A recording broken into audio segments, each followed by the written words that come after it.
일본 방위성이 어린이용 방위백서를 사상 처음으로 발간했습니다. 지난달 나온 2021년판 방위백서를 간추려 어린이들이 쉽게 이해할 수 있도록 꾸민 것인데요.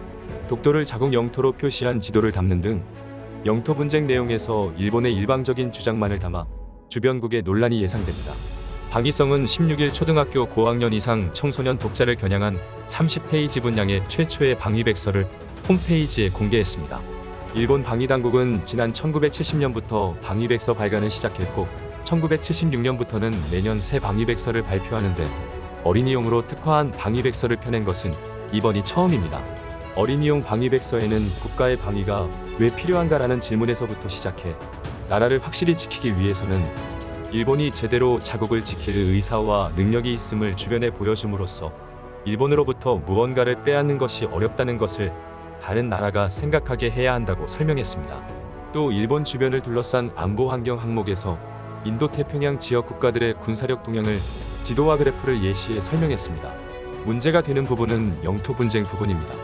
어린이용 방위백서는 이 지역에서는 어느 땅이 어느 나라 것인지를 놓고 다투는 영토 문제와 한반도처럼 하나의 민족이 둘러분단돼 서로 군사적으로 대립하고 있는 곳도 있다고 지적하면서 독도와 관련된 내용을 담았습니다.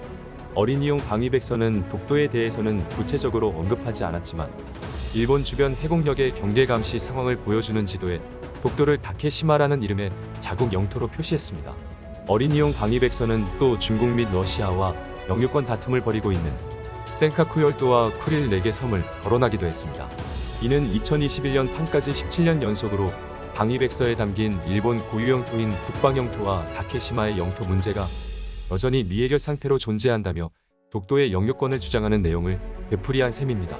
이에 대해 외교부는 16일 일본이 어린이용 방위백서를 내놓으며 독도를 자국 영토로 표기한 데 대해 항의하며 삭제를 촉구했습니다.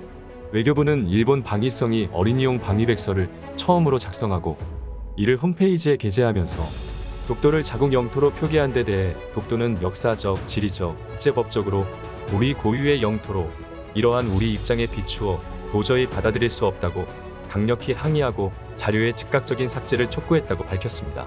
이상열 외교부 아시아태평양국장은 쿠마가이 나오키 주한 일본 대사관 총괄공사에게 김용길 주일 한국 대사관 공사는 미바의 타이스케 일본 외무성 아시아 대양주국장 대리에게 각각 외교 채널을 통해 항의했습니다.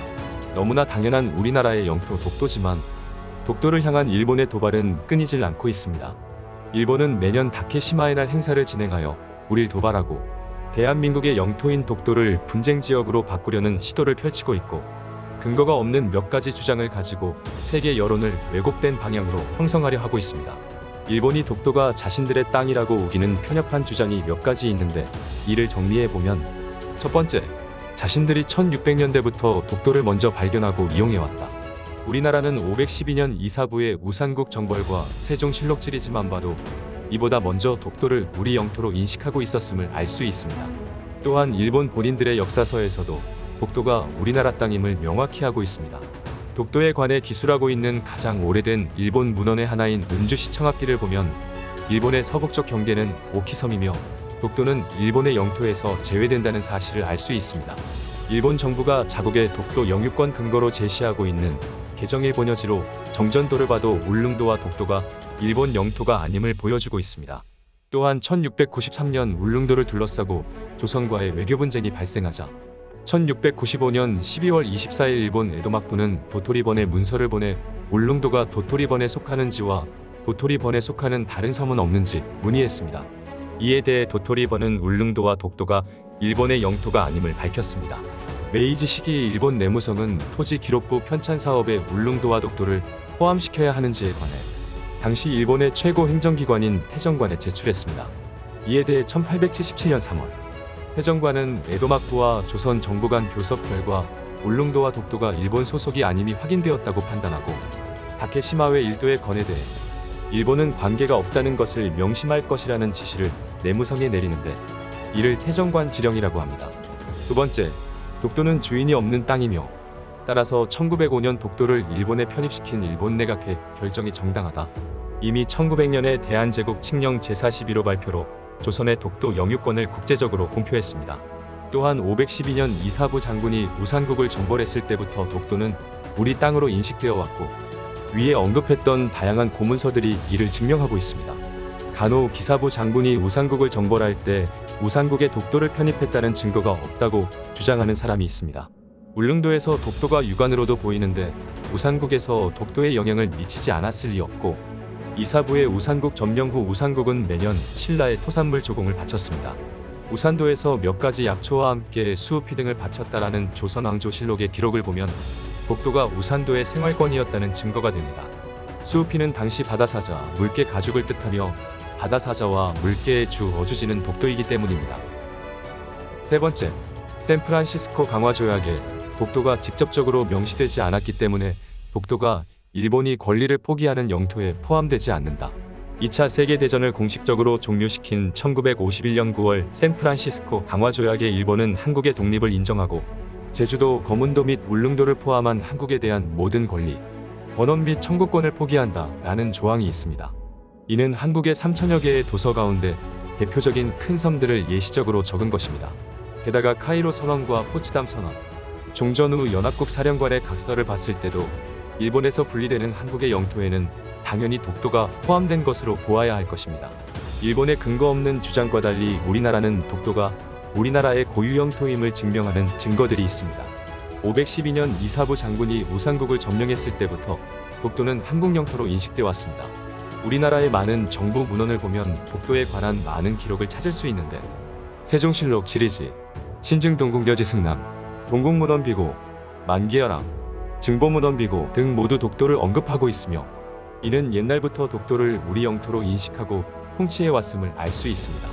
독도에서 가장 가까운 우리나라의 울릉도까지의 거리는 약 87.4km인 반면에 일본 오키섬과의 거리는 157.5km나 됩니다. 또한 맑은 날에는 울릉도에서 독도가 보일 정도이고 치료적 지배도 대한민국이 하고 있으니 지리적으로는 말할 여지도 없이 우리 땅입니다. 1900년 독도는 울릉군에 속한 땅이므로 울릉군은 울릉도와 석도를 다스린다는 내용을 담은 대한제국 칙령 제41호 발표로 조선의 독도 영유권을 국제적으로 공표했습니다. 또한 1946년 1월 연합국 최고사령관 각서 일본의 정의를 통해 독도를 일본 영토에서 제외했고, 6월 발표된 연합국 최고사령관 각서 제1033호도 일본의 선박 및 일본 국민의 독도 또는 독도 주변 12해리 이내 접근을 금지했습니다. 발표 당시 연합국의 결정을 수정하려면 다른 지령이나 공포가 있어야 한다고 규정하였으나 이후 다른 지령이나 협정이 없었으므로 국제법적으로도 대한민국이 독도 영유권을 갖고 있습니다. 게다가 눈에 보이고 주민이 일정하게 생활 및 경제 활동을 한 공간은 국제법적으로 부속도서로 인정하고 있는데 독도는 이 조건을 모두 충족하고 있기도 합니다. 이처럼 독도가 우리 땅이라는 증거는 너무도 명확하고 그에 따른 주장은 너무도 당연하기에 일본의 터무니없는 주장은 대응할 가치를 못 느낄 수 있지만 독도를 집어삼키려는 일본의 야욕은 해가 지날수록 강해져만 갑니다. 그에 따라 우리는 독도가 우리 땅이라는 명확한 증거를 배우고 기억해서 일본이 그 야욕을 드러낼 때마다 그 마술을 잘라내야 할 것입니다. 일본은 지금 유례없는 홍수로 고통받고 있습니다. 이 위급한 시기에 어린이들을 세뇌하는 책 따위를 만드는데 시간과 인력을 낭비하지 말고 속수무책으로 피해를 받고 있는 자국민들을 돌보는데 더욱더 힘을 쏟는 게 현명해 보입니다. 모르라기 채널 오늘의 영상을 마칩니다. 시청해주셔서 감사합니다.